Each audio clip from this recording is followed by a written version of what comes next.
नमस्कार, मी डॉक्टर राजश्री कटके, स्त्रीरोग तज्ज्ञ आहे आणि आज आपण एक फार चांगल्या विषयावरती थोडं बोलायचं आहे की आज आपण पाहतो महिलांना म्हणजे पाळीमध्ये अतिरक्तस्राव होतो, तर आपण त्याच्याबद्दल थोडं जाणून घेऊया.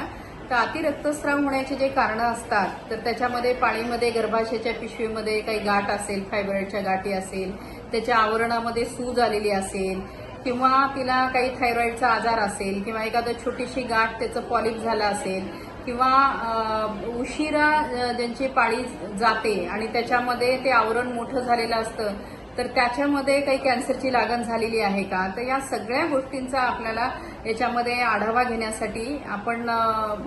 ही जी स्त्रियांना हा जो त्रास होतो, तर त्यासाठी आपण बघू की स्त्रियांनी काय केलं पाहिजे याच्यासाठी. तर मला असं सांगणं आहे की या स्त्रियांनी पहिल्यांदा डॉक्टरकडे जावावं आणि जसं जसं रक्तस्राव वाढतो तसं तसं त्या स्त्रीच्या अंगामधलं लोह किंवा रक्ताच्या ह्याच्यामधलं हिमोग्लोबिन प्रमाण कमी होतो आणि अॅनिमियासारखा आजार त्याच्यामध्ये येतो. तर आपण डॉक्टरकडे जावं, तपासून घ्यावं आणि त्याच्यामध्ये सोनोग्राफी नावाची तपासणी आहे, तर ती करून घ्यावी आणि ती केल्यानंतर मग त्या सोनोग्राफीमध्ये मग फायब्रॉइडच्या गाठी आहेत किंवा दुसऱ्या काही गाठी आहेत किंवा ते आवरण सूज वाढलेली आहे, तर त्याचं निश्चितपणे आपण